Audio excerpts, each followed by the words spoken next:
Get the recording thing on your side. Yeah. Fantastic. What's going on, all you sexy subscribers? It's a Fraz. Lift weights, eat steak. Got my man, the myth, the legend, Zeeshan Merchant out here today. And this is actually the first time we're renaming the podcast from the fifth corner to medium rare or the medium rare podcast. But we'll go with medium rare for now.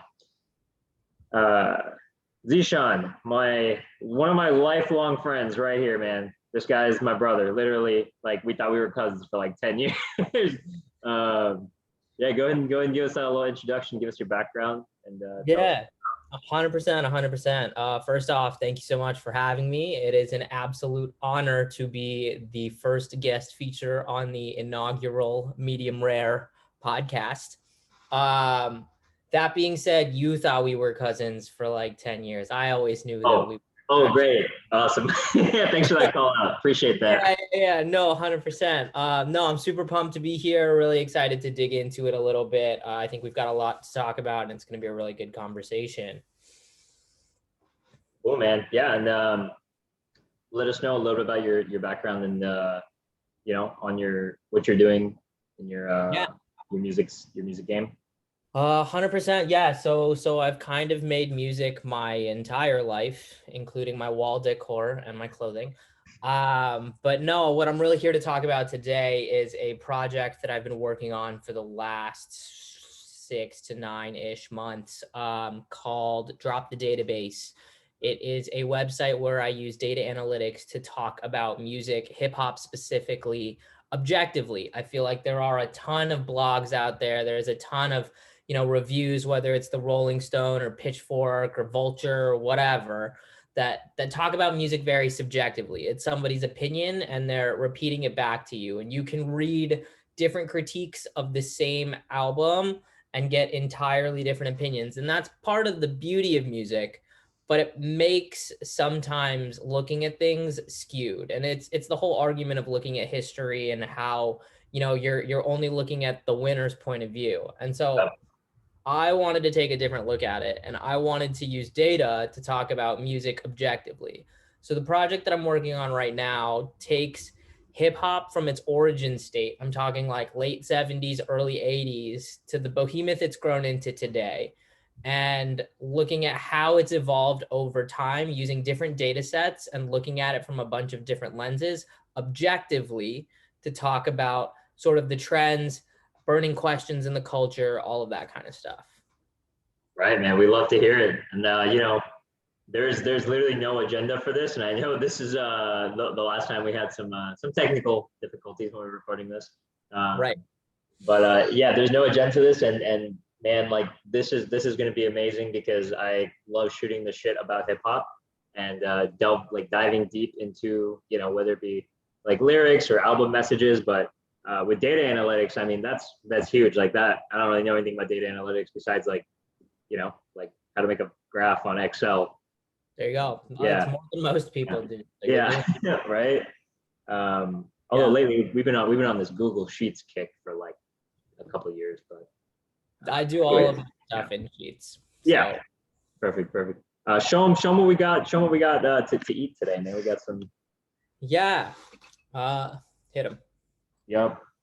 This is some lamb steak, some lamb loin chop right here. It's kind of like a T-bone steak. This is like the loin. This is like the New York strip part. This is like the fillet part. But lambs are tiny, so that's why these steaks are tiny. Yeah, what you got over there? I got one piece left of my Thai beef that I ordered. I got really hungry before we joined, so I went kind of ham on this. But I saved it just for you. So that sounds good, man. Hey, it still qualifies. Cheers. It still qualifies, and we can still. Although I will say that's probably much more well done than it is medium rare. Yeah, this one's like medium-ish. So. I took a really big bite. Give me 1 second. Do your thing.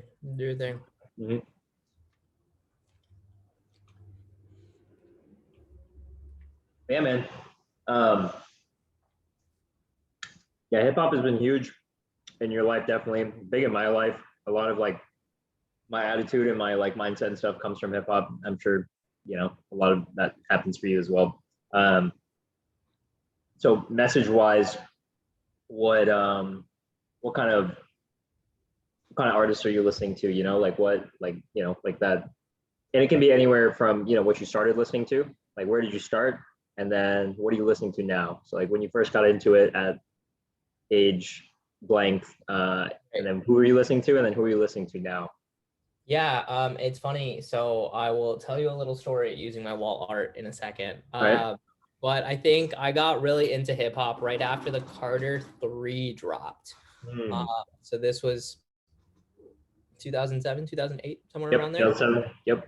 2007. I think I was in 5th grade at the time. I remember very vividly when I heard Got Money for the first time, and then I was like, I'm sold on this.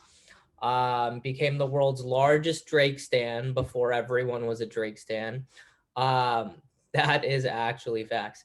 Is that a joke? That's not a joke. That's not a joke. This guy was on whatever, like whenever Drake was making like that Still Fly remix, like like you were on. You were like so far gone Drake. Yeah. Like, I was obsessed with all the way up until like if you're reading this, it's too late. And then since then I've become less interested, although he still is definitely always in my like Spotify Wrapped top 3, top 5, which is kind of embarrassing, but we'll allow it.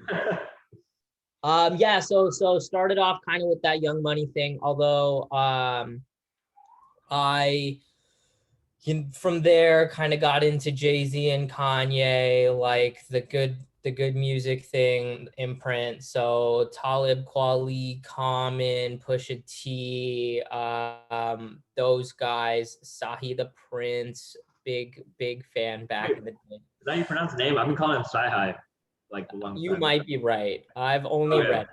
Okay. You never heard him? I've definitely heard him, but like I've never heard him speak or like. Right. Yeah, it definitely Sci-Hi sounds more correct. Yeah. All good. Yeah, so then from there I got very into like your Kendrick Lamars and your J. Cole's, I think, along with everybody else in the world. And then from there I've kind of followed their imprints. And so lyrical hip hop's always been my thing. Don't get me wrong, I'm here for the bangers and all of that too. But what's really like driven home a deep message to me is like lyrical hip hop content that has a message.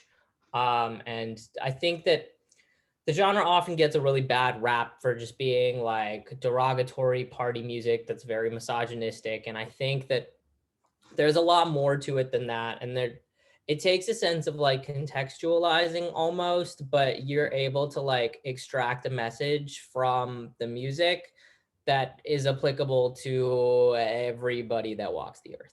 Yeah. And to me, that's so cool. And the nature of like storytelling in hip hop, like you can't do that in any other genre or any other form of like art, literature, or anything. Like it's just such a unique way to combine like the power of music and melody and beats and like that background that creates the feeling with like the technicality of delivering just the cleanest bars. Yes. That flow together to just create this beautiful weave of a story and of a message, of a time and a place. Yeah, dude, I love hearing that, man. Like that's what I live. That's what I live for when I listen to new music. And it's like, as much as, you know, club music will always be club music, whatever. But that music where you like kind of tune the world out, you're chilling at home by yourself, you have your headphones on, and you're just like listening to bars, and you have Rap Genius pulled up or something, you know, and you're just like reading and listening. And like we talked about this before, it was like kind of like a lot of people just listen to music, but or no, a lot of people just hear music, but we're listening to it. Like we're listening to the message, like like we're kind of being mindful of the message instead of just, most people is like, oh, this beat is fire. Yeah, but like, dude, what's the guy saying? Like, yeah. like, no, like I'm gonna be honest, beats are fire, but Yeah, then there's a lot of stuff out there where it does not matter what the guy is saying, right? Like Yeah, it's agreed. designed to be that way. And a lot of what it is and there's a lot of value in just like having a killer flow and being able to glide along the beat and like have a good time. And that is when I think that like, is that rap or is that hip hop turned pop? Yeah. And there's like, it's the biggest genre in the world right now. A lot of it is pop music, and there's nothing wrong with pop music. Like it's popular, people enjoy it, you get to move, you have a good time. Like that's all good and well. But like, I'm here to talk about like real rap, you know? Like some real shit, like the deeper meaning behind what someone's saying. Yeah, and Yeah. yeah, it's like the whole, like the Lupe, Pusha T, Logic, as I see up on your wall. Yeah. Um, I can give you a quick. yeah. Give us a quick rundown of what we got over there. All right. So when I moved into this apartment, I decided that I wanted to take my favorite album from 2011 to 2019 and put them on this wall and like make that be my like wall art. So I'm very basic, unfortunately. Like I have a lot of depth in listening, but what I repeat is what everybody repeats. So my 2011 album is Watch the Throne because I think it's still my favorite album of all time. Like Right? I'm not gonna lie, like it was just the epitome of dope. And I want you to keep talking about it because I love that album. But I want to try to guess what your next album is. I think I know what it is, but I need to guess. But yeah, keep talking about how great Watch the Throne is. I mean, like the whole intention behind it was to just celebrate Black excellence, and you're taking two of the greatest hip hop artists of all time at their peak, and you're putting them together, and the way that they can just go bar for bar and play off of each other, like, was insane. Like Otis is just next level. Like the music video, like the album art is crazy. Like I don't know if you've seen like the CD, like the fold out that came with it. Yeah. But like every last detail was so thought out, so intricate, and just like uh, it was definitely a peak, right? Like that was a level that I think was just next level. And I would say that on top of that, like I say this all the time, the 2008 to 2013 is my favorite era of music and like Yeah. hip hop music in general. So Yeah. There's like, there's a lot that happened at that time. agreed. And I think that's also like, I've thought about it a lot, and I'm sure that it's because I was also like, that was like the coming of age for like us, right? Like we were in high school, like early college at that, or I guess just high school at Yeah. that time. And like, I feel like the music that you listen to at that point in your life, like sticks with you in a way that nothing else does. Yeah. It really does. Like I remember bumping No Church in the Wild every day on the way to, because we had off-campus lunch my junior and senior year. Every day during junior year, we bumped Watch the Throne, and like that's how I memorized like Otis and Gotta Have It. You know, Yeah. like like the dude made Jesus Walks. He's never going to hell, bro. Like, come on, man. Like, No, and I mean, like, that was back in the time where I listened to music so much that I never had to look at the lyrics because I heard it enough times and I didn't even think about memorizing it, but like, that's what it was. Yeah, stick, yeah. right? I can rap Otis on like a karaoke night without looking at the screen. Same. And like, I mean, same with Gold Digger, but I mean, that's a bop. Like, that's a Yeah. OG song. Yeah. But yeah, man, like, and the deluxe version of Watch the Throne, like with Ham, Primetime, Illest Motherfucker Alive, like, dude, those were like, people don't even know about those. Nobody knows the song Primetime. Like, it's so good. Yeah. And like the fact that it was just like a throwaway bonus track, like goes to show you, right? Right? Like, yeah, no, I think every song on that album, like I love. Dude, same except for Liftoff. How you gonna hate on Beyonce? Like, Dude, my hands up, bro. I'm just saying, every song, like if you look through if you go on my Apple Music, bro, what? You're gonna get some serious haters for hating on the Beyonce. Hey man, the Beehive's gonna come after me, but yes. it is what it is. Yeah. But yeah, man, like Ham, dude, Ham is like one of those songs you just gotta listen to. Like like anytime that you're feeling down, you just like it just picks you back up. And when you're up, you get higher. Like it's great. Yeah. But that Or first like, line, Don't Stop Me, like that one, like no, yeah, that favorite gym song.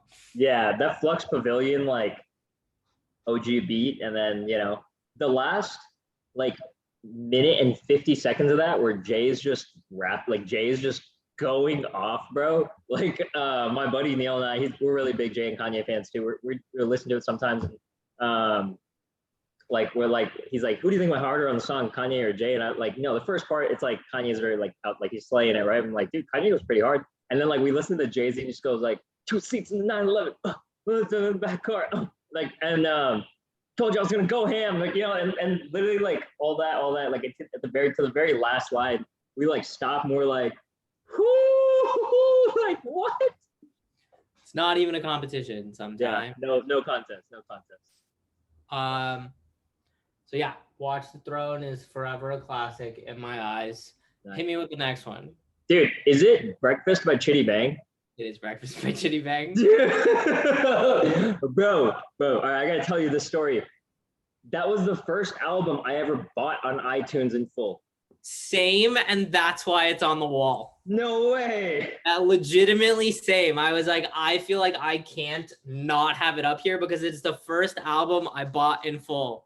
Yeah, wow. Like a physical copy or on iTunes? On iTunes. Dang. Yeah. Dude, that's amazing. Yeah, I was a senior in high school, and I remember I tweeted like at Chitty Bang. I was like, first album I ever bought, like thinking that he would tweet me back, but he didn't. But I'm sure he would now. Yeah, probably. Yeah, that's like a thing now. I don't remember much off the album, but I remember Fourth Quarter. Mm-hmm. The song Fourth Quarter. Ray Charles. Yeah. Ray Charles, yeah, dude. That was a senior. That was my senior year of high school. That was a bop. Yeah. A good time for sure. After that, we've got Nothing Was the Same. Because again, world's largest Drake stan, favorite Drake album. I remember the week after it came out, I had people come up to me at school because I just had my headphones in and I was walking around. I didn't talk to anybody. Like for the full, I just didn't talk. Like one of my friends came up to me and was like, yo, did somebody die? Like, are you okay? Oh, no. No, I was like, yeah. I'm just listening to the new Drake album. And they were like, okay. And I was like, I'm all good. I'm honestly just like in another place right now. Yeah. And I think that like everyone says that Take Care was his best work, but it was like from an album perspective, I think it did a much better job at being like cohesive. From a storytelling perspective, I think it was better. It was much more concise.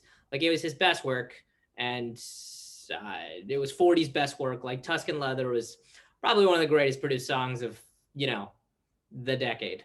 So there's just so much value there. Right. Dang, dude. Yeah, I was a big Drake guy. Not a big Drake guy, but like So Far Gone was where like the extent of my Drake thing came on. And then after that, bro, like I became I heard Take Care and I was like, this ain't it. Like for me personally, I know like everybody loves everyone that's like number one album. And then after that, I started going against the concentration gradient, if you want to say, and I started hating on Drake heavy, and Drake and became the world's largest Kanye stan, really going against the grain. Yeah, I mean, like, yeah, huge Kanye stan for sure.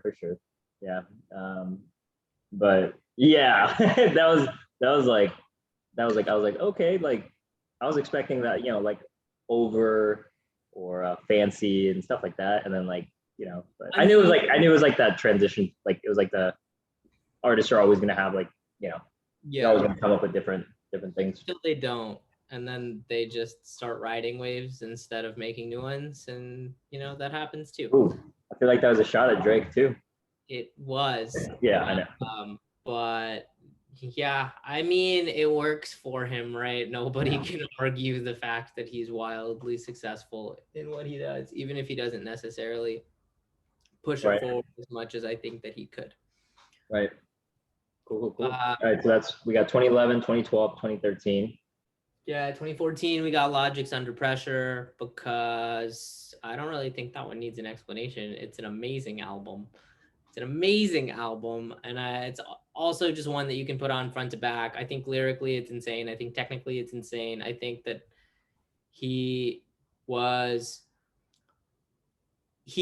talking about his come up and his life, and although like he became somebody who, I respect Logic a lot because he tries to like fight the good fight and tell the good story. And I think one thing that I struggle with him a lot, like I think he's a top 5 rapper for me for sure. But something that I struggle with him a lot is that like he's very on the nose. He's like very explicit in what he's talking about. And like if he's talking about like racial equality, he'll just like come out and say things like, you know, all people like Black Lives Matter, and they absolutely do. And I just think that when it comes to hip hop and being artistic, like there are ways that like a Kendrick Lamar would approach saying something like that, rather than explicitly just coming out and being like, all people are beautiful and life is amazing and like peace, love, and positivity. And like he's very cheesy, and it works for him. It works for him, dude. It works so well. It works, and technically he's an amazing rapper. But I think that like that Under Pressure was my favorite Logic project because he was less preachy and less cheesy, and he was talking about his life and his experiences, and his storytelling abilities are just insane. And he tries to do it again on YSIV, and then at the end of the song reveals that the story that he was telling was a dream. And I was like, that ruined it for me. Because, I mean, and it's good. Like, you know, you come out of a certain situation, you come out of like a hard life. And I love that he grew and adapted and like was talking about his life. But I do think that it sometimes takes a little bit of the power away. Yeah. Dude. At the end, he's like, oh, by the way, this wasn't real. Yeah. And I would prefer it if you talk about like, and he does like Confessions. He was talking about like what was going on in his mental, and like he's very like mental health awareness, and that's all very important. So that I think there's a lot of value in just being honest to where you are in your life too. And Under Pressure was just Driving Miss Daisy with Chance. I remember bumping that like in a workout one day. There's somebody like I think Namr played it. Yeah, he was like, yo, there's this song with like Chance, and is it Chance and Logic? There's Childish Gambino. Gambino and Logic, right? Because we were on a Gambino kick. We were listening to it because of the internet, and we were talking about Gambino, and he's like, yo, have you heard that song with Logic? And like it was 2014. Like I didn't know much about Logic back then. So I was like, yeah, bump it. And I was like, this is fire. So. That song with Big Sean on this album was crazy, and that's definitely a workout song. Which one is that? What is it called? Logic, Under Pressure, Big Sean. Yeah, look it up for me. All right. Yeah. Hold up. Let me get my mind right. That one? Oh yeah. I remember that one. Crazy. And like they both go in so hard, and Big Sean comes in and just like this was back when like a Big Sean feature was everything I looked forward to in a song. Dude. Yep. And he killed it. Like so good. Dude, I know exactly what you're laughing at. The magician line. Yeah. That's great, dude. That's great. I love it. It's definitely the best line on the song. Yeah. All right. Big Sean doesn't even trust the Boy Scouts, bro. Yeah. I love this, bro. I love this. It's awesome. Yeah, a little relatable on that one for sure. Yeah, very. Yeah. 2015, we got Compton. Oh, I was just about to guess it because I saw the cover, but yeah. Good. It was like Dr. Dre dropped an album for the first time in like, a million years. That Deep Water, like Kendrick Lamar song, just crazy. Introduction of Anderson .Paak to the world, .Paak, bro. Just crazy. Like, it wasn't Detox, but I wasn't mad about it. No, not at all, bro. Was it Just Another Day? Dude, I like that. I like that one a lot. But yeah, Anderson .Paak, I don't know if you knew this. His name used to be Breezy Lovejoy. Okay. And back during my senior year of high school, I showed you a few songs featuring him. That was featuring Dumbfounded and Wax. I don't know if those names sound familiar at all. Dumbfounded and Wax, definitely. Yeah. Does. And so Dumbfounded, Wax, Breezy Lovejoy, aka Anderson .Paak now, and a few other people were all like in this like underground LA rap scene, and like Anderson .Paak made it out, bro. Like he changed. Like I mean, he changed. His name was originally Anderson .Paak, then he changed to Breezy Lovejoy, and then he changed it back. You know, with the Dr. Dre was probably like, I'm not gonna work with a Breezy Lovejoy, and he's like, what about Anderson .Paak? Yeah, right. The dude is a legend. Like one of the most versatile artists like I've ever seen. Yeah, no. Have you seen him live? Yeah, Tiny Desk. No. Like live in concert. Yeah. Dude, 2013, there was this thing called the Wintervention Tour. Okay. Where back then, Breezy Lovejoy, Wax, Dumbfounded, the Palmer Square, like everybody I followed, all the underground rappers I followed that like knew each other, that collab, came to Trees in Dallas. And bro, you know when it was, bro? It was on December 13th. Freaking like we had to go to Chicago because we couldn't. Like I was too young back then to like go to a show on my own, you know. And that's very upsetting. Definitely something that has happened to me before, but life. After that, we got Untitled Unmastered. I think, everyone's like 2015 and you didn't pick To Pimp a Butterfly. And I was like, okay, but 2016 I picked Untitled Unmastered because I understand that To Pimp a Butterfly of its time had so much value in terms of like content delivery, innovation in music, like the jazz, like Kendrick Lamar saved hip hop. Like I hear it, I do. Replay value, non-existent. Yep. Untitled Unmastered, same characteristics of To Pimp a Butterfly, replay value, very high. Okay, I feel that. That's true. I mean, I haven't listened to. I wasn't Untitled Unmastered when it came out, but you know, I also haven't listened to Pimp a Butterfly I can't listen to it cover to cover. I only still listen to Institutionalized. I only listen to Wesley's Theory. There you go. That's hilarious. But yeah.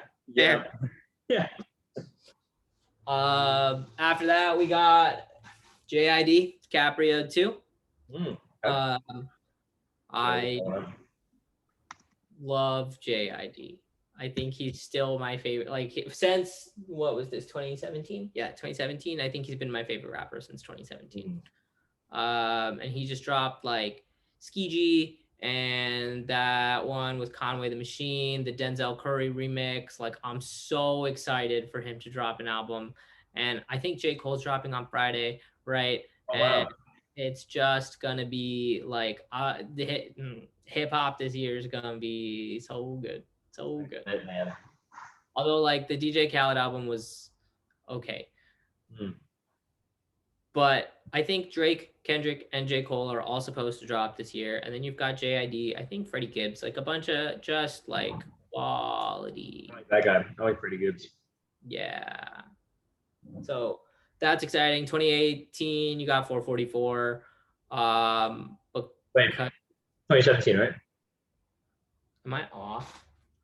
2014, 2017, 2018, no, it was 2018. Wait, Watch the Throne was 2011, right? Yeah. 11, 12, 13, 14, 15, 16, 17. Wait, I swear 444 came out like September of 2017. My wall wrong? Are you telling me my wall is wrong right now? Oh, you know what? My wall might be wrong, and that's because it was my favorite album of the year. Oh, gotcha. Well, yeah, it came out June 30th, 2017. Yeah. But you probably got into it in 2018 or something like that. I think when I listened to it originally, I didn't really like it. That's fair. And the first Jay-Z album that we got since 2013, so. Yeah, and like I didn't like that one either. So, but then this one grew on me a lot. Oh, you know what? It's because these two are backwards. DiCaprio 2 came out in 2018.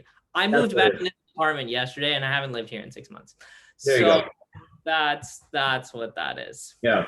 Yeah. I mean, I don't know every album, but I know release dates of like big ones. Yeah. No, you're right. I was like, that seems wrong. But thanks for the call out there. I will fix it. Yeah, I got you.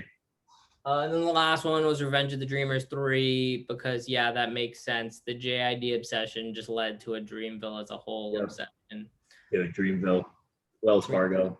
Yeah, 2019 was really just, I think I listened to Dreamville and only Dreamville. You were in a dream, Phil? Whether it was J. Cole or JID or Boz or Loot or Cause or Ari Lennox, or honestly, Reason was a feature on that album and he's TDE, but dude's got bars. So it was a good year. Hell yeah. Yeah, that's a solid wall, man. Yeah. Super embarrassing that I got him backwards, but I'll switch it. It's all good. It's all good. What was your say it again? I put up the week before I moved out, and then I moved back in yesterday. Oh, gotcha. Welcome back, first of all. But yeah, I mean, it's all good. It is what it is.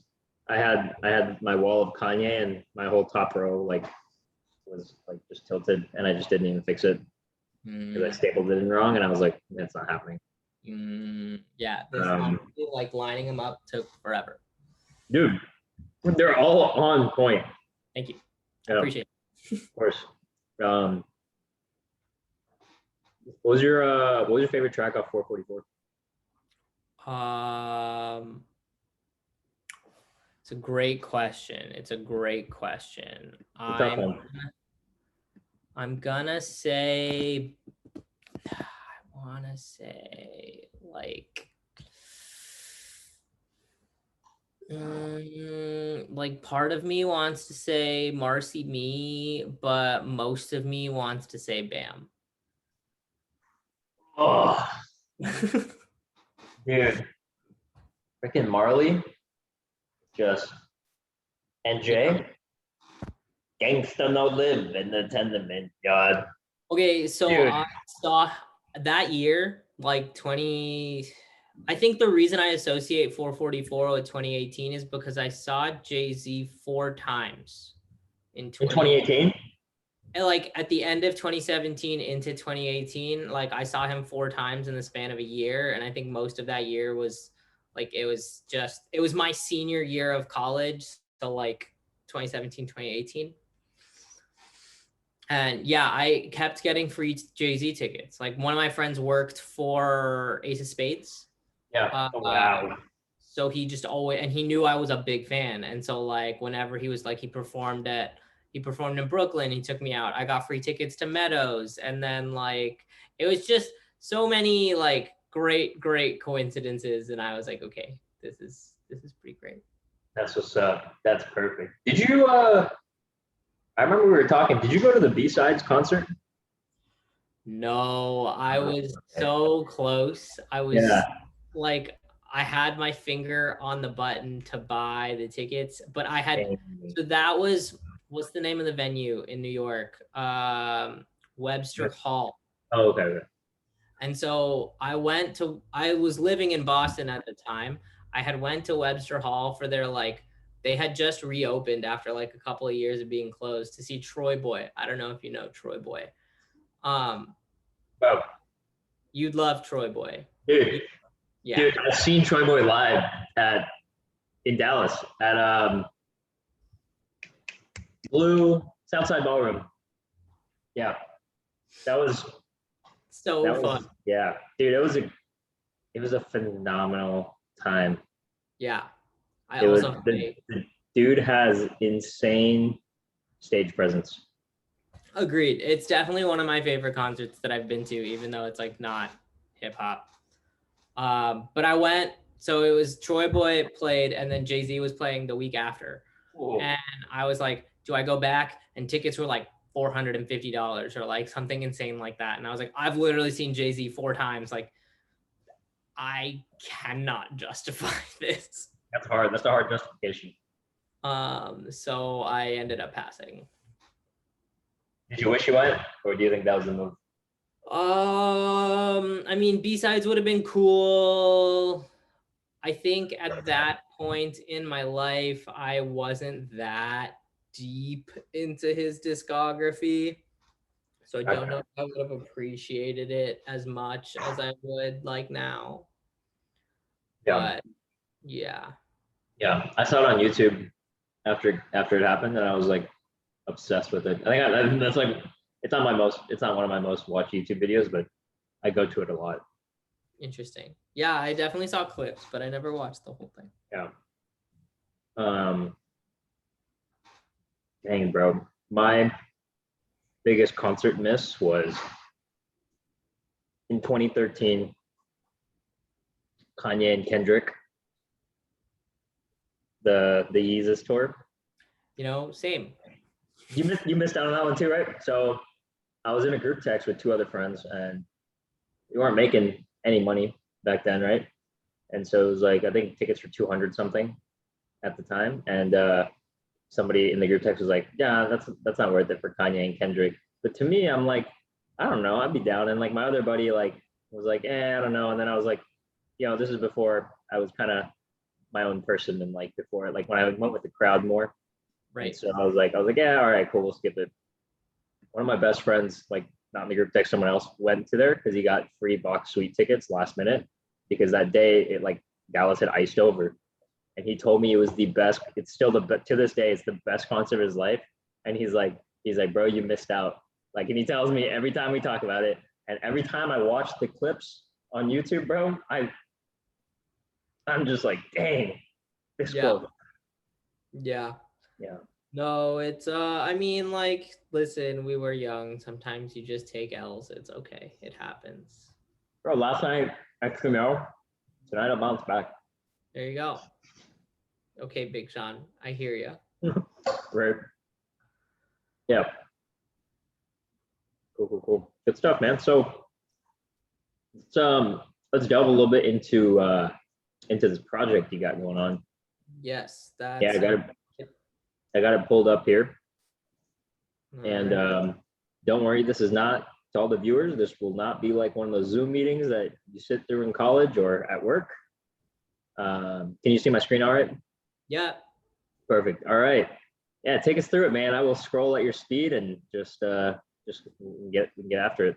Yeah, sounds good. So essentially, the website is a compilation of projects. I split, as I mentioned, I'm sort of mapping out hip hop from its origins in the late 70s to where it is now. And I've kind of broken it up into like 7 distinct phases. So phase 1 being like the foundation of hip hop and sort of where it started, the grassroots movement. So Africa Bambaataa, the Zulu Nation, Grandmaster Flash, Curtis Blow, like these very early artists that came out of Harlem and like really created and defined a culture. And then the second one, which is like the featured post right now, is East Coast versus West Coast. And then right now what I'm working on is the third phase, which was like the spread across the country. So like I'm working on a post about Houston hip hop right now. And then like think Atlanta, think Chicago, think Detroit, like, sort of the not coasts, but then the rest of the country that it like spread to. Oh, and New Orleans is another big one. Right.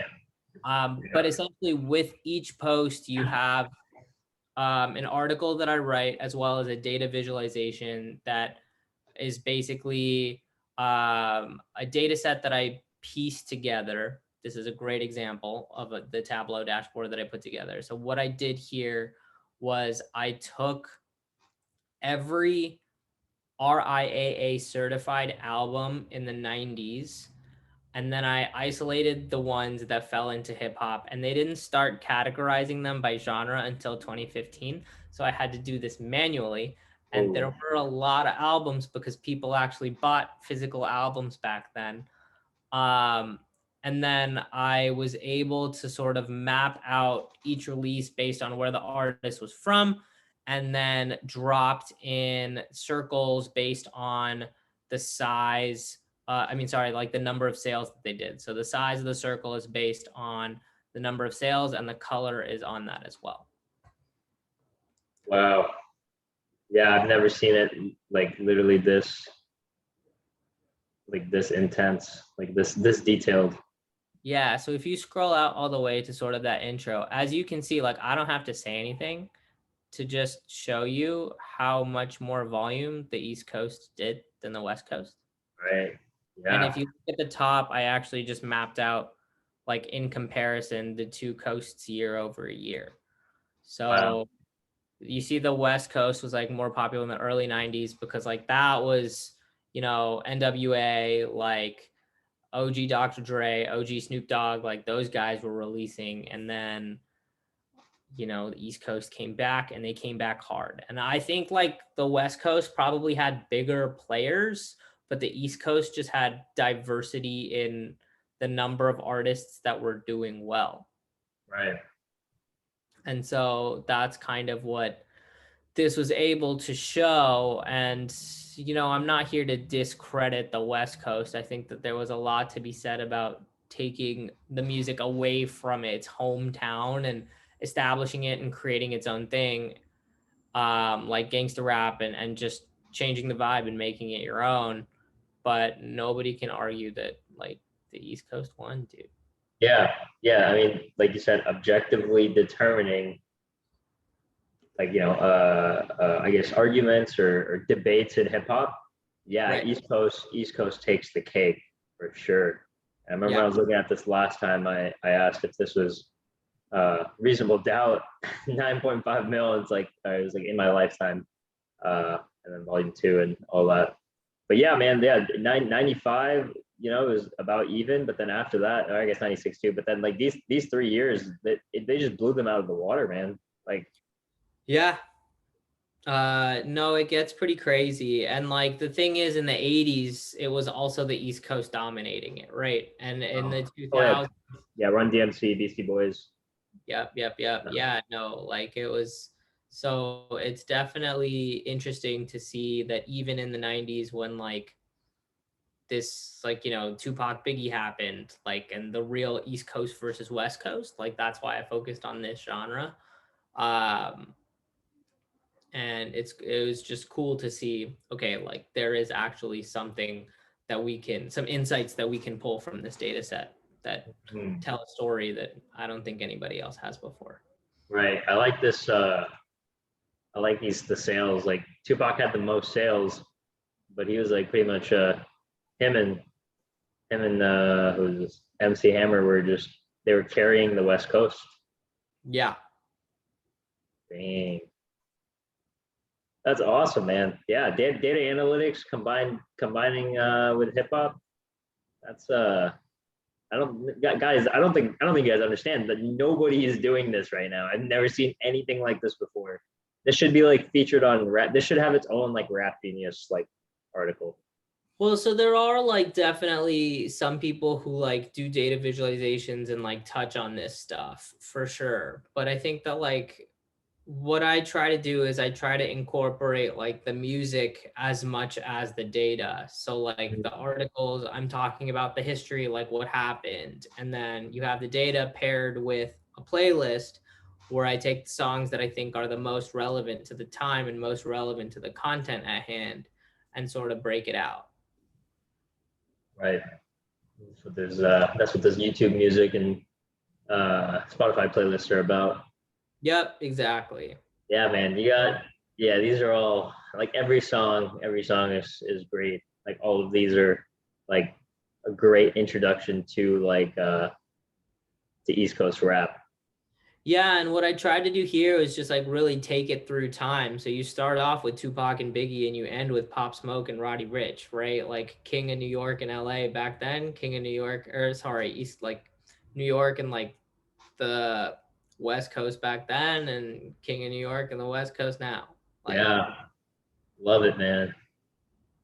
so yeah, and then like you've got your J. Cole and Kendrick in the middle, you've got your Jay-Z and like Too Short, and Yeah, I really tried to like pair them out. So yeah.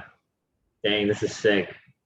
Yeah, I've heard like probably 90% of these, but there's some that I need to go back and yeah. I want to listen to everything in this order. Like that sounds like a great journey through time type of thing. right, and that's kind of the intention behind the playlist is that they are curated to tell a story as you listen to them. So if you like foundational flows, like the first one, for example, like really goes. Foundational flows. Oh. I don't know how that came out sound-wise. Not the cleanest, but Okay. all good. No worries. I just saw that and I was like, dude, that first inspect the deck verse. Yeah. Unbeatable. Yeah, that's awesome. Yeah. So every time you come up with every time you have a post, there's a playlist associated with that. There's some data that's visually like understandable to people. Right. And then there's like a description about, you know, what you're talking about. So if you click on, if you go up, scroll up, all the way up, and click on projects. You can either click on that one or the first one, whatever you prefer, whatever you are more interested in. So yeah, this is kind of how it's formatted out, right? So I tried to keep, like, again, the idea here is that you want to get away from critiques. You want to get away from like long form written content, and you're trying to tell a story using data and like history. So mixing in the playlists, talking through the data piece, and making sure that there is as much visual representation as there is text is definitely something that I think about as I'm putting these together. So this one, yeah, I thought was like pretty cool because, I mean, if you ask anybody, like Afraz, I don't even know, like, do you know Africa Bambaataa, Grandmaster Flash, and Curtis Blow? I only know Grandmaster Flash because of the song "The Message." With Grandmaster Flash and the Furious Five. I used to b-boy to that. There you go. Back in my senior year of high school, but I've heard the name Curtis Blow, but I've never heard of Africa Bambaataa. Yeah, so like these guys really founded hip hop, right? Like they were the first people doing this, the first people to become like Grandmaster Flash, like the message, like, you know, commercially successful. And so what I did here was, rather than talking about the music that they made, I talked about how many times those artists have been sampled over time. Wow. This is homage paid to these artists, and like you've heard them, whether you know it or not, right? Yeah, 100%. I mean, Ice Cube featured Grandmaster Flash. He featured the message on, he sampled the message on, is it Check Yourself Before You Wreck Yourself? Yeah. Yeah. That there's a lot of these. Wow. Even to like present day, people are still sampling. Wow. And like not as many now, right? Right. But definitely This area. And like the thing is, like, even across genre. So like that's what I was trying to show at the top, is that like, yeah, hip hop pays homage to hip hop the most, but like you've got electronic music, you've got jazz music, reggae, rock, pop, soul, funk, disco, like across the board, there's been recognition. Right. Wow. This is electronic and dance music has sampled these three for like pretty consistently over the past like 20 years. Yeah. And I mean, Africa Bambaataa like did a lot of like, if you listen to it, it sounds kind of like dance music. Yeah. Well, so it's just cool to think about the impact that these artists have had on like culture as a whole. Yeah. Wow. 2,200 times sampled in the past 40 years. Yeah, and it's just these three guys. Like if you think about like the number of artists that were like doing things in the early 80s, like that's an even larger data set, an even bigger number. Like it's so cool. Yeah. Wow. That's huge, man. Let's take a look at this. Wait, yeah. Is this like the one where it was like, because these are the breaks? Oh, wow. Dude, I've heard that so much. Yeah. The board meeting. I know this song.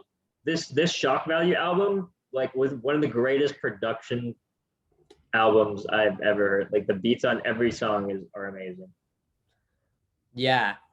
No, and so what I did was, so I put the breaks first, and then all of the songs that follow sample, I want to say Curtis Blow, and then you have The Grandmaster message. Flash, and then you've got songs that sample Grandmaster Flash, and like those are names right? Yeah. Like if you name the Fugees, the Black Eyed Peas, Tribe, Neo, Yeah. Akon, Nas, Calvin Harris. Wow. Robin Thicke, the Jizza. Trey. I don't know why that one's grayed out. Wait, this sampled the message? Not the message, but Grandmaster. Oh yeah, okay, Grandmaster Flash. That makes sense. Wow. Yeah, so it's like all of your favorites. JID made the list, you Wow. know?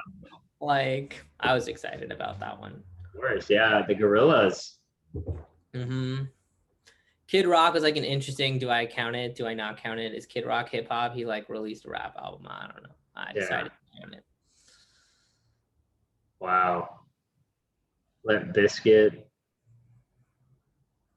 Oh, Beastie Boys, yeah. I hear that in that song. I hear them. Yeah. Yeah, exactly.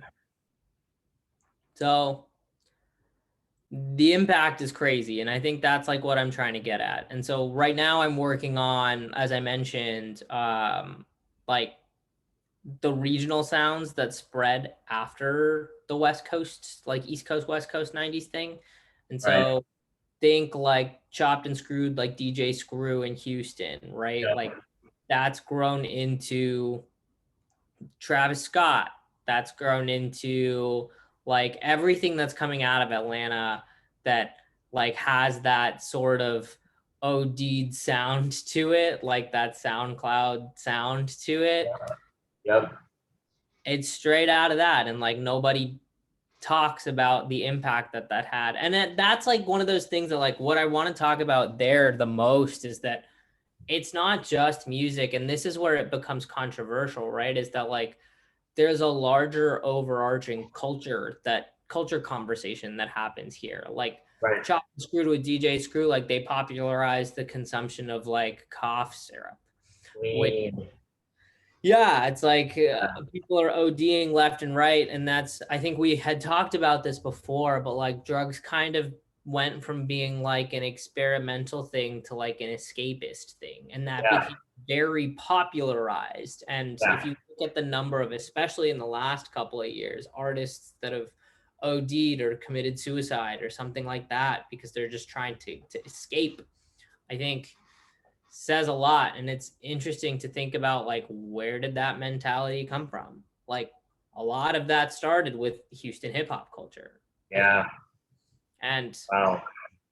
As much as like, you know, I love hip hop and I think that it is a phenomenal form, like there's a piece of like responsibility that comes into the picture. And I remember us talking at great length about people taking chronological perspectives of their lives, right? Like a song is capturing a moment, a snapshot of somebody's life. But I think because artists become these people that we idealize and that we look up to and that we want to be like, that you look at these snapshots and you think that that is an all-encompassing view of them and you embody that personality. Like I'm straight up wearing merch right now, right? And like I love Earth Gang, like No More Bad Karma, like they're very much like peace to the world, like, and I love that.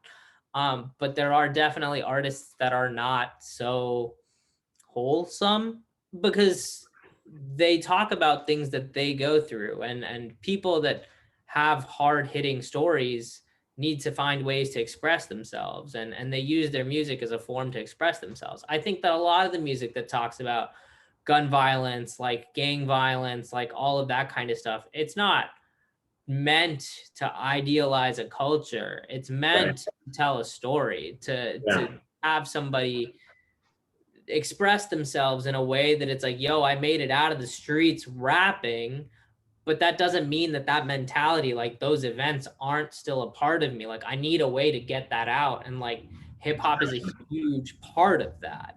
Yeah. It's so expressing like what they're feeling at the time, you know?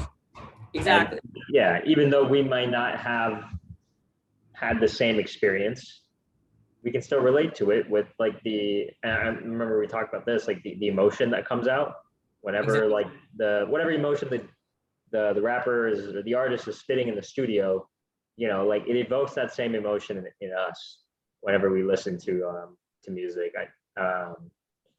Like Wu-Tang Clan Tears, right? That example. It's a great one. Yeah, RZA's brother literally like head split open, bleeding out in the middle of the street. Never happened to me, but had, you know, a friend like hurt the fuck out of themselves and I'm going crazy. I mean, not the exact same thing, but similar emotion of that. Like, And I mean, at the end of the day, that's RZA talking about how much he just loves his brother, right? And like yeah, wants to like be there for him, and like yeah, just the idea of having something like that. Like that's what I think I was trying to get at earlier, and that like hip hop is very unique because you get the emotive piece that comes with listening to something like that. You're not consciously thinking about it. It's just something that makes you feel, with the power of lyrics, storytelling, like a technical way of putting it all together in a creative and poetic form. So like somebody is telling you something that makes you feel something, and in addition to that, you're hearing something.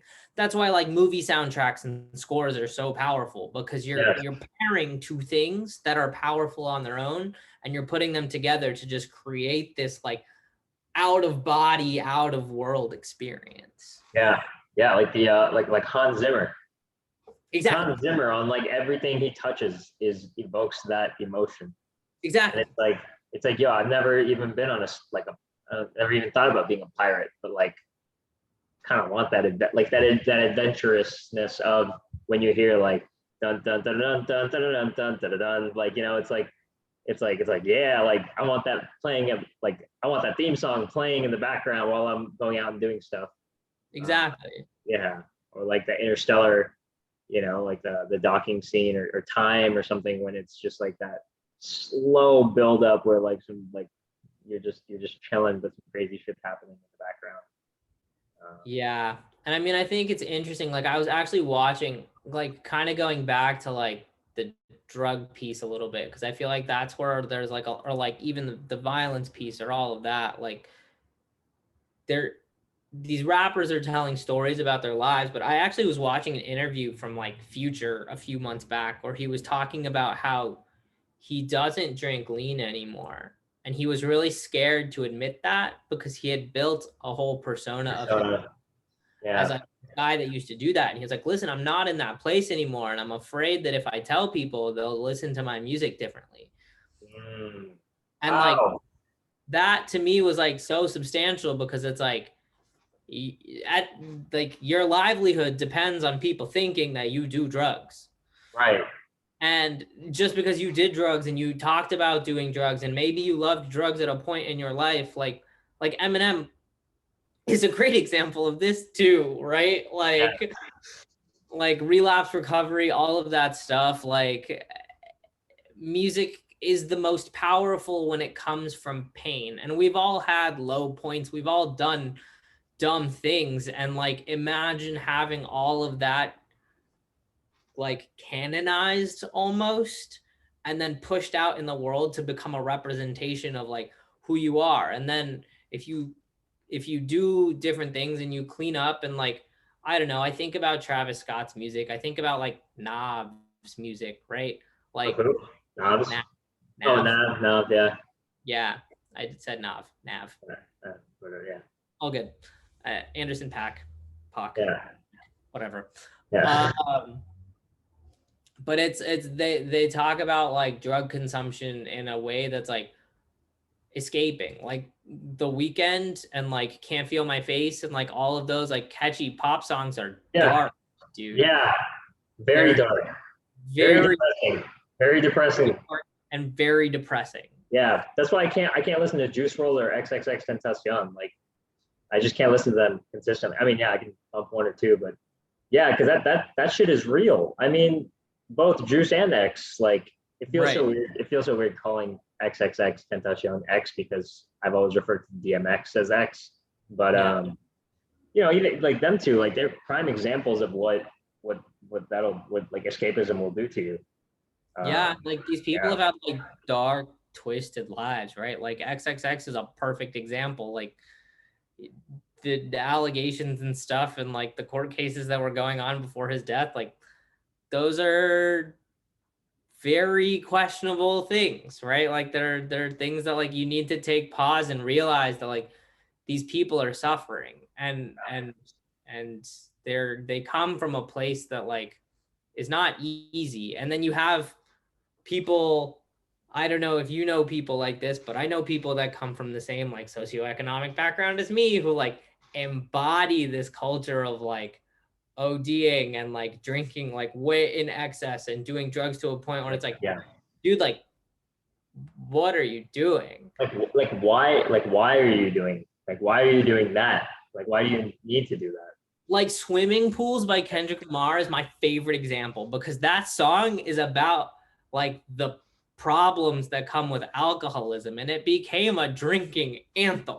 Yeah, it did, bro. Literally, like in college, it was like headshot, drank, And there were faded, people just drank. whipping shots every time he said drink. Yeah, bro. Real like And, that, and that's a problem. That's like what he was talking about in the song. That was like his was it his like conscience talking when he like talked in like the high voice. He's like, why you just babysitting Kendrick or whatever? Like, you know, it's like that's peer pressure, bro. Like that's really what everything he's talking about. Like, is the problem with getting trashed like that.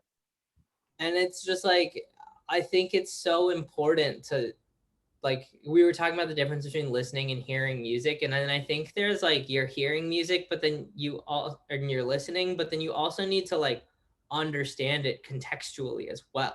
Yes. And I think that you can derive value from a lot of things even if they talk about things that like you don't necessarily want to be a part of your life. Yeah.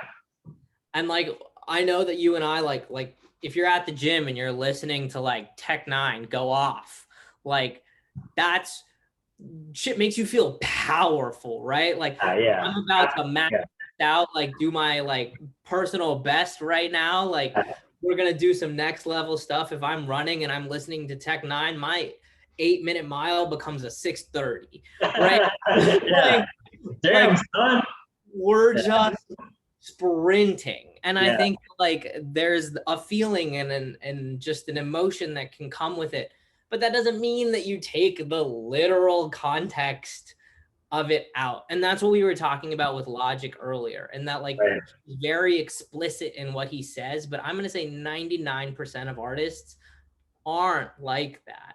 And so you Right. have to like think about it a little bit before you go and just like decide to embody the characteristics that come with the music that you're listening to. And I think a lot of people miss that middle ground message, and that's why hip hop is so often categorized as this like problematic genre that's poisoning the minds of the youth. Like I don't know if you remember the intro to Damn, but I listen to it all the time. Yeah. Kendrick album, Yeah. because it's talking about how To Pimp a Butterfly received such negative reviews for like police, like violence against police and all of that stuff, and it's just twisting a narrative, right? It is, bro. It is. They do that. They do that with like everything that's like creative that goes against like the system. Like Right. And yeah. Dang. There was also on DNA, they had that like clip of that little bit of like that dude on CNN talking about I forgot what he was talking about. Like he was pretty much talking about like how rap music is, you know, like he doesn't want to be associated with it. yeah, Like Kendrick like gave him credit as a feature on the album on that song or something like that. Like or yeah, like Tommy Lahren talking about Jay-Z's drug dealing days and like Jay-Z and Pusha T put her like as the interlude of that song is like your husband used to sell crack cocaine for 14 years. Like, you know, he like dude, yeah. they'll put you on blast. They will put you on blast, and I think Pusha T is an interesting example, right? Because like Homeboy's made his whole career off of talking about cocaine. Talking about cocaine, dude, talking about selling cocaine, like it is so good. Like it's like So I mean, like good. the bar, it's literally like like I heard this quote. It's like Pusha T is luxury street rap. Yeah. Yeah, they're like, yeah, Pusha T is your verses, like yeah, sophisticated ignorance. Are you writing curses in cursive? curses and cursive. Yeah, I get like, accustomed. You're a customer. You ain't accustomed to going to customs, huh? Yeah. Yeah, no, and like that one's harder. Like that one, I think that's where you, and again, it's the same thing. Like it is glorifying this thing, but that is a life that the man lived. Literally, like, yeah. The name, like, my name is my name. Like, Pusha T. Like, that's what he did. Pusha Terrence, bro. Like, like yeah. that was his life. And like, if you listen to like the technicality and like the flow and all, like Pusha T's bars are flawless, right? Like, and his voice and just like the delivery and like everything about it, just makes you wanna just like go, like you just feel like you're untouchable, like you can do anything. It's funny you say that because he has a song called Untouchable as well. I know. And yeah, and literally, like there's only one king, there's only one crown, there's only one stand on this mountain, King Push, King Pink, Overlord. Dude, like you're like just listening to it, and you're like, well, like when numbers on the boards, the beat comes on, you just fucking like get this like weird head bop, like you're like you have just some fucking issue, like you have Tourette's or something. You just got this fucking like head bob going because the beat is so hard, and then he's just like, oh. It's next level, and I think that like just because he's talking about his life does not mean that the music loses its value. Right. I think it's about taking that feeling and applying it to whatever makes sense for you. Yeah, like, exactly. Do I listen to King Push before I walk into a presentation at my very corporate job? Yes, I do. Yeah. Right? Like, does that make sense? Like, yeah, because it evokes a feeling in me that makes me feel like I'm on top of the world. Right. Yeah. Yeah, man. I feel the same with numbers on the boards, you know, working in sales. It's like, that's really what it is. Like there's like everybody, there's 100% transparency. Everyone has their like meetings, all that stuff, like, and like on a dashboard for everybody in the company to see. So it's like, ballers, I put numbers on the boards. And then like, dude, this is just one of my favorite lines by Push. 20 plus years of selling Johnson and Johnson. Some I was a babyface monster, dude. Like, I don't know the first thing. I don't even like. I don't think I've ever seen cocaine in real life, but like, I'm like, dude, like that makes me feel so like, you know, it's just like his voice, his attitude. Like you take on that attitude, that emotion, the emotion that's evoked when he's saying that, because he lived that shit for years. Right. And like, I'm just here like trying to make cold calls, you know, but I'm just like, you know, I'm just, yeah, I'm a hard motherfucker type of thing. Yeah. So yeah, do you have like what are some? So you mentioned that King Push before presentation. Do you have any other songs that you listen to at certain times that get you in a certain zone or for a certain attitude? Let's see. I do listen to Tech Nine when I run. Nice. Sure. Yeah. Yeah, and like when Logic's breaking it down, or like Joyner Lucas, or like Twista, or any of these like, you know, super speed, like speedsters, it helps. It helps.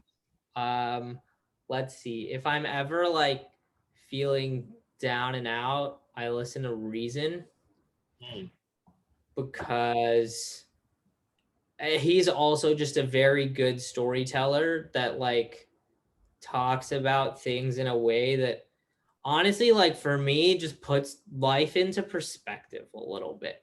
And like there are a lot of things where I'm like, oh, like this is something that, you know, is really going to make an impact on my day, on my future, blah blah blah. And like you listen to some of the stories that these guys tell and you're like, yo, if they can make it out of this, like I can too. And what I'm facing is not 100th of what they're talking about here, and like we'll make it happen. Right. Quick pause. So I pulled up Reason on Apple Music. New Beginnings, and there you have it. There you have it is like a top tier project in my opinion. New Beginnings was like his official, like I want to say it was like his full album release with TDE,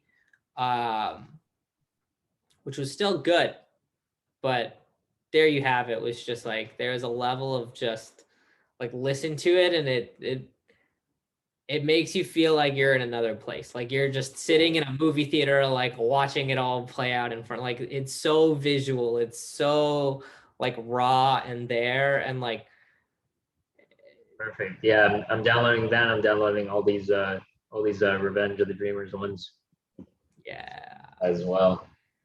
Looking forward to that for sure. absolutely. Nice, man.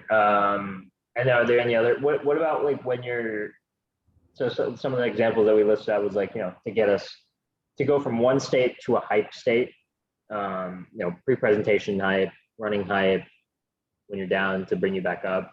What's something that you listen to when you're like feeling good about yourself, like some like when you're already up here, like you don't need to listen to anything to get you from here to here, but when you're already up here, what's that for you? Honestly, that for me,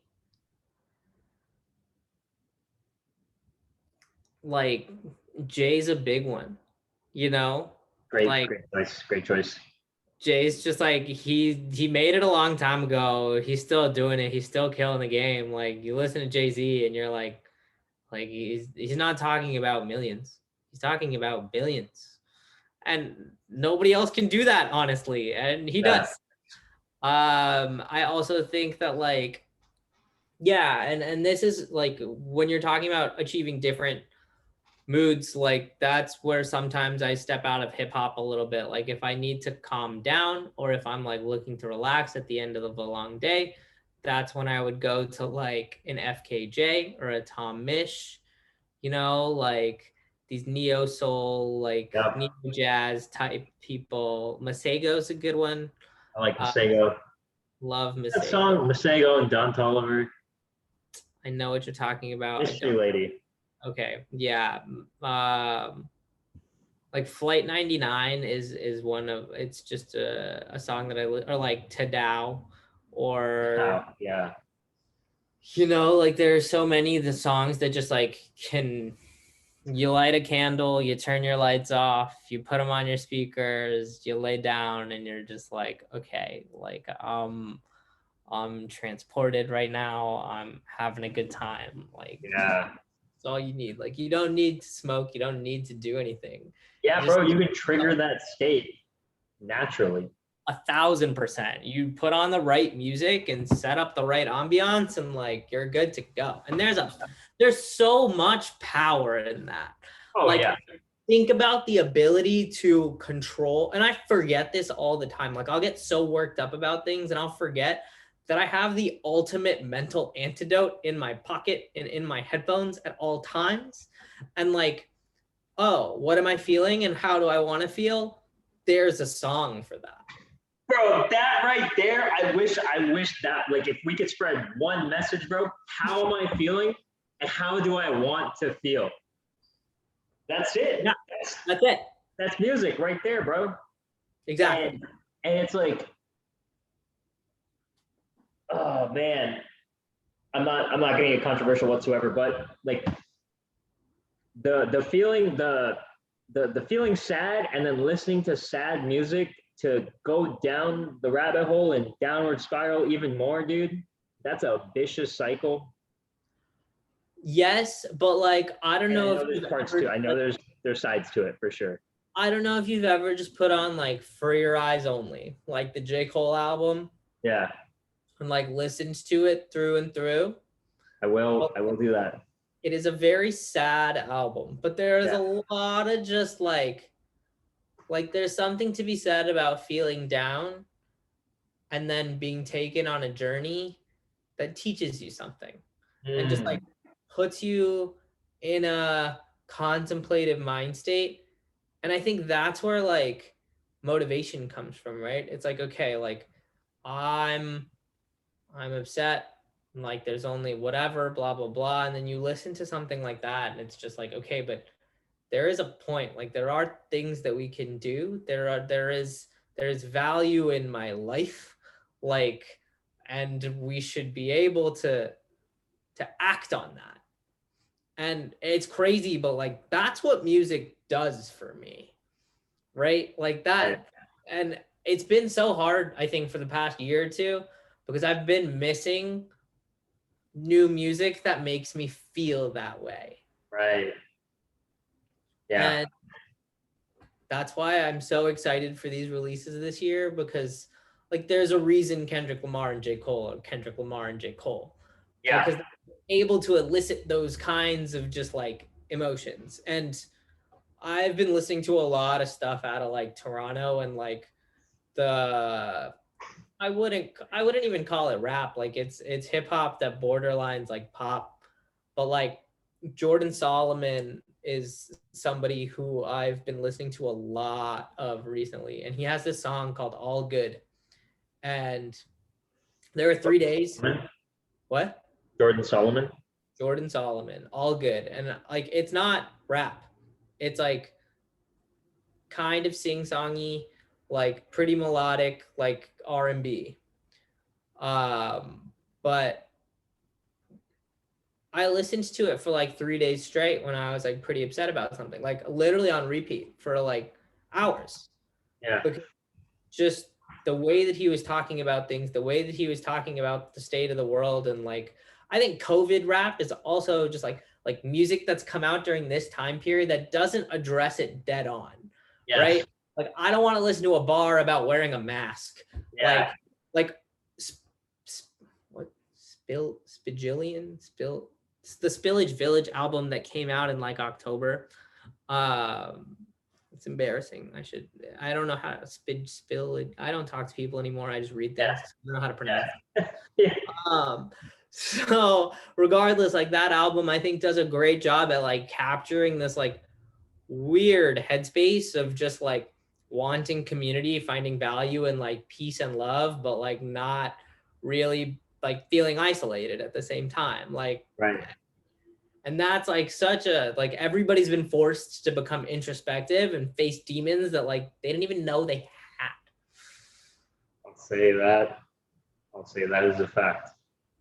And so it's just, it has been very interesting to see all of everything come out. And I think that like people talk about like, oh, what goes down in the history books, like what's going down in like the releases, right? Like I'm not going to say CDs or records or whatever, because who knows where we'll be in 20 or 30 years. Like, is it going to be streams? It feels unlikely. Stream straight to your brain. Exactly. But like that to me is like, you can learn about history through music. Like history doesn't have to be told by the winners. It's told by people that write it down. There's an account of it. Yeah. Yeah. And it's people like, that's the cool thing about music is that like different genres, music coming from different regions tell different stories about often the same things. Right.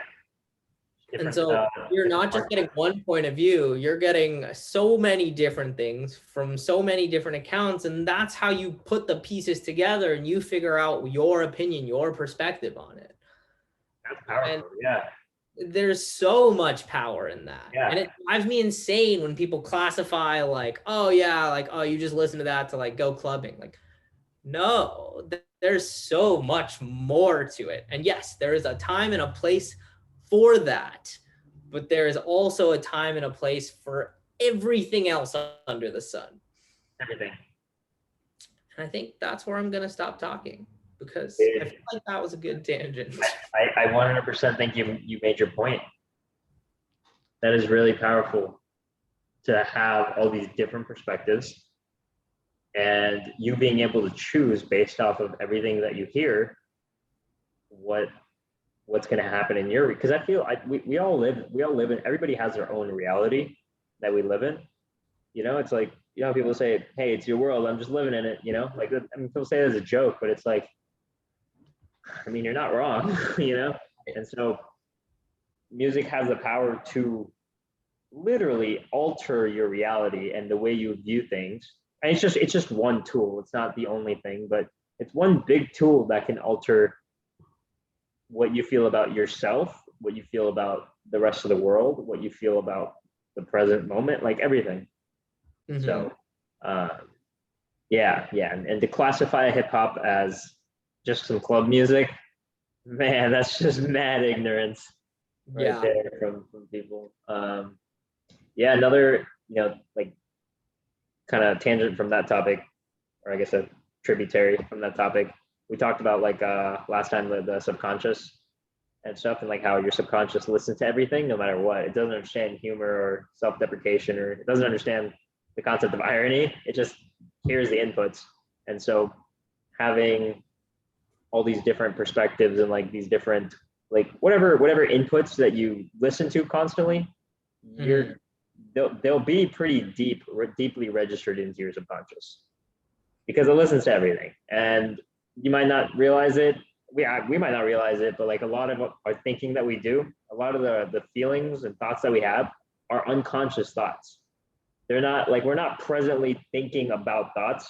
They're just like there based off of whatever is happening around us. Like, you know, like, yeah. So, and like the scary thing about like echo chambers, right? Or just like echo chambers for people that are very much like you and have the same mindset, is that like, you lose that ability to take from different things. Like, I think that there's a lot of value in having diverse opinions and diverse perspectives, because a little bit of everything will make a much more informed judgment, a much more informed decision. And like, I'll catch myself doing this where I'll like listen to the same artist on repeat, or I'll like find myself reading news from the same place, or like whatever, for like extended periods of time. And I'm like, hold up. Why am I thinking the way that I'm thinking? Like, why is everything pointing me towards one direction, when I think that there should be like more of a discourse in my own head about this? Yeah. And it's like people follow, like, I mean, if 80% of our thoughts are unconscious, like people will follow their unconscious thoughts that are being programmed into. It's like when you go to the gym or like a doctor's waiting room and stuff, like, do you ever pay attention to the music that's there? You know, like sometimes gym music is really trash. Like it's like heartbreak songs and stuff. It's like really, like sometimes like at LA Fitness, like I barely go to LA Fitness now. Well, I went there today, but anyways, they're playing like Taylor Swift and like some stuff, and you're like, bro, like I can't hear this, like I can't hear it, but like my brain is catching these inputs, and like then you just start like kind of delving on things, and you're like, dude, what is this? Like, why am I thinking about this? And then you're like, oh yeah, the doctor's office waiting room is playing like 22 or some, you know, some Taylor Swift song or something, or so I think it's really important to control what the inputs are and like what you're exposing yourself to listening wise.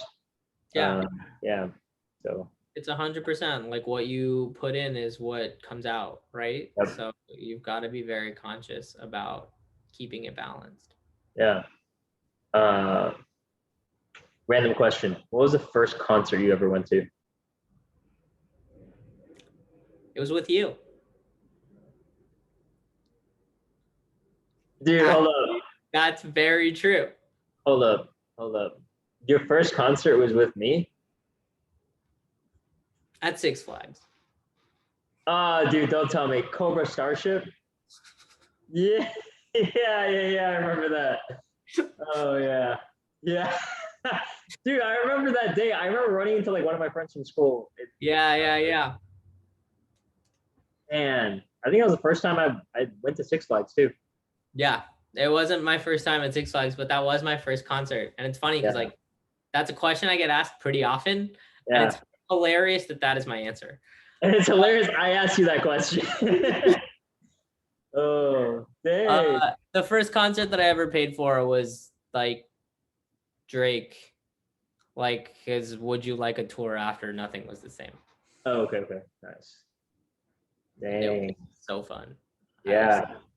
Yeah. But man, I guess in that case, yeah, my first concert was Cobra Starship as well. What were you gonna answer with? I don't remember. I remember going to I remember the year after that, I went to a Childish Gambino concert at Southside Ballroom. Mm-hmm. That was a blast. It was like right after Because the Internet came out. Yeah. And it was a pretty intimate set. Like, you know, I mean, Southside Ballroom isn't a huge venue. Right. And Gambino raps like this all the time. His eyes wide. He's just like, Gambino girl forever on your mind. Like, you know, and I was like, bro, I like this. This is hype. Yeah, he raps the same way he does stand up. Yeah. Talking about black people and vampires. Like, that dude is a Renaissance man. Yeah, I'm curious to see what comes from him next. Like Atlanta was a great show. And I wonder what his next project is gonna be. Speaking of Gambino projects, you already know where this conversation's heading. Camp, EP, royalty. Yeah. I mean, nobody talks about it. It's amazing. It's the greatest Gambino project he's ever dropped. I mean, like bar for bar, 100%. Bar for bar, yeah. Yeah, there's like not an argument there. Yeah. Conceptually, I mean, there's not really a concept there, but like, you know. Yeah, like conceptually, like, yes, innovative. There's a lot to be said, but like bar for bar, royalties, got it. Like that the Danny Brown feature, the Schoolboy Q feature, like it's just Chance, Nipsey. So, I pulled him up last time we talked, but yeah. Insane, bro. Yeah. Hack them crowds up. Boss like Bowser. Deep pocket money. I got custom trouts. Yeah, bar for bar, unmatched. Yeah, I remember we talked about that one a lot because I was so hyped that somebody finally agreed with me on it. I don't think there's I don't think that there's an argument to be made otherwise. Yeah.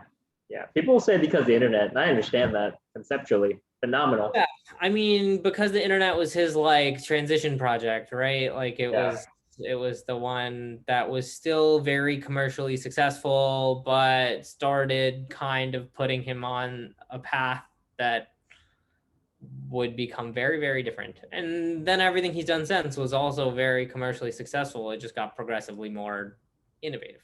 Yeah. The last one was what? Awaken My Love. No. The one after that. Oh, yes. You already know. I don't even, it's like just a bunch of numbers. Like it is a bunch of numbers. Yes. Like 327, something like that. 3/15/20. Yeah, 3/15/20. It was the date that it came out. The date it came out, and it's just like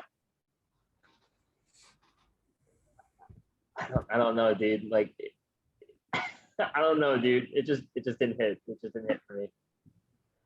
There were a couple songs on there that I appreciated, and like that's kind of the same thing where it's like you're creating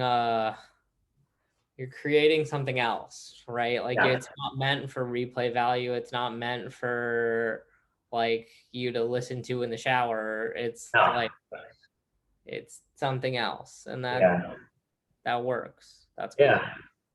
Yeah. I mean, if Kanye had never experimented, we never would have gotten 808s. Right, and then hip hop would never be the same. I see what you did there. It's great.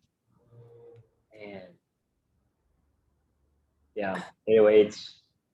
And then like for a year or two after 808s came out, everybody was just up in arms. Everybody was just sad. Yeah. Sad. It was that album had a lot of influence to a lot of people, a lot of absolutely artists. All right, man. I just want to say thank you again for bringing me on. For sure. A lot of fun. For sure. Oh, do you have to go? I do. No worries. Yeah, man, this was solid. Dang, I feel like I had some rapid fire questions I wanted to ask. Hit me with the rapid fire questions. Hit you with the rapid fire. All right. Dang, I forgot what I asked last time. I'm gonna try to find something different. All right, if I looked in your fridge right now, name 3 things I would definitely find in there. Well, given that I moved back in yesterday, nothing. Yeah. I have half of a tom yum fried rice with beef that I had for dinner today. I have some leftover Popeyes from yesterday, and then my roommate's birthday cake is in there as well. Nice. Cool. And this isn't rapid fire. This is definitely a pretty thought out question because we didn't talk about it earlier. Say your top 5. We'll call it with this. Like we can end it with this because I know you say it to go. Top 5 and then just 1 sentence about each one. Okay, we did this last time and it took a really long time. And I struggle with it every single time. Does it need to be in order? No, it doesn't have to be in order. Okay, well, Drake's gonna make the list because I only listened to Drake for a year and a half, and it was a very formative time in my life. And I feel like that's like we were talking about echo chambers and like all of that. Like, I think I've become an insecure simp because I listened to Drake so much in high school. You became a what? An insecure simp. Oh my god, dude, that's like going to be the quote of the podcast. Oh my god. like that's the power the music has, right? Like I listened to enough Drake that it had enough of an impact on my mental that like I catch myself thinking things sometimes and I'm like, literally, this is because I listened to so much Drake. And it's like the braggadocious bravado just comes from such a place of insecurity. And if you listen to it enough, you can see that and you can hear that. And like, I catch myself doing things like that sometimes. And I'm like, yo, this is not okay. So I don't listen to much Drake anymore just because I need to, adjust. Right. Let's see. Number 2, I'm going to say Kendrick Lamar because I truly do think he is the savior of hip hop in today's day and age. Storytelling, the multiple voices, the ability, like just the way that he plays on the beat. Rhyme scheme. What's that one song? That Part remix, like the Black Hippie remix. Yeah. Dude, I listened to that verse and I don't even know what to do with my body because it's so crazy. And like anything, I don't know, like what did he drop recently? We talked about this, the Busta Rhymes on the Busta Rhymes album. Like anytime he has a feature on anything, like he'll go toe-to-toe with anybody. No more parties in LA. Bodied.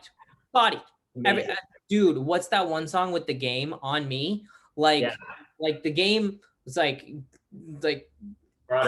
core meets Compton. And Kendrick still straight wash. It's not even a competition.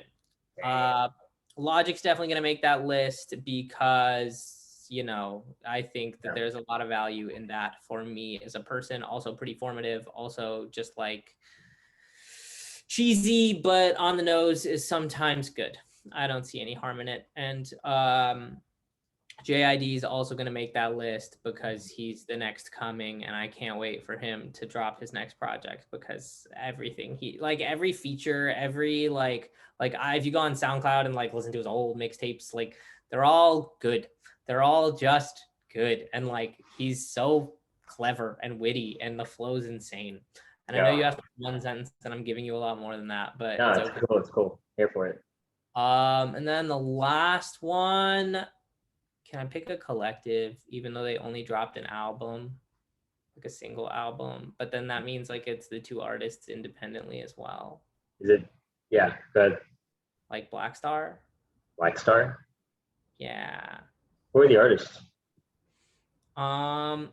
Wait, okay, hold on. No. I need to think about this a little more. The 5th one's always hard because the 5th one always changes for me. I know right. It was somebody different last time. It was different. It was 5 days ago. We talked. It was somebody different. Yeah. Oh, you know who I forgot that's really important that I can't forget and is definitely it? It's Jay. Oh, Jay, of course. That makes sense. Yeah, that's not a question. That's Oh. my bad. It's 100%. I think there's nobody who has done it longer, better, and is more relevant. Black Star is Talib Kweli and Mos Def. Whoa, dang. Okay, that's a fire fifth for sure. And they released an album together, and it's so good. But Right. Jay-Z does take it. Nice. Yeah, can't forget to go. Jay's had a locked-in place in mind as well. Yeah. Oh man, solid. Well, appreciate your time, dude. Yeah, and, this was a lot of fun. Yeah, definitely. You know, I know this one was quick and the other one was longer, but we got to do another round of this. Absolutely. Sure. Yeah. I'll keep you updated as I continue to drop content. And cool. Sounds good. Just, you want to shout out your website or anything you want to plug real quick? Yeah, no, 100%. Go visit dropthedatabase.com. That's base with 2 S's. So that's BASS, drop the database. We got the projects that we talked about. We got fresh playlists that are regularly updated that kind of are just for fun. There's a lot of good stuff on there, and there will be a lot more coming soon. So keep an eye out, and definitely keep an eye out on socials as well, because that is a direction that we are going in and aren't quite there yet. So it'll be a fun thing once we build up our content a little bit. Oh man, looking forward to it. Yeah. Solid. Well, have a good rest of the night. We'll catch you in the next one. And everyone, don't forget to hit that like, subscribe, and leave a comment. Leave a comment if you made it to the end of this video. Leave a comment with your top 5 hip-hop all time, dead or alive. And I guess we can't say that you owe me a steak anymore, so that's Hey man, I will cook you a steak. All right. Any day of the week. Medium rare. It's the only way I eat it. Yep. That's the only way that we're gonna call it. Anyways, yeah. Dude, one thing I really wanted to say was the beginning of Bobby Tarantino 2 was so fire. Like the Rick and Morty, dude. Oh, I forgot how much you would have loved that. Yes. Yeah. No, I saw that, and then ending with 44 more was phenomenal. Yeah. I do have a dad joke for you though. Oh, we talked about this last time. Came prepared with a dad joke, and we will end on this dad joke, and then let's do it. We'll sign off. Yeah. All right, you ready? Yeah. I asked my wife if I'm the only one she has ever been with. She said yes. All the others were 9s and 10s. Okay, that's dope. I had to write that out in my head.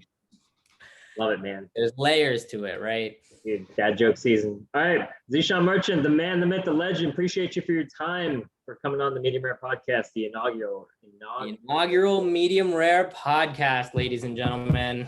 Cool. All right, and we are out of here in 3, 2,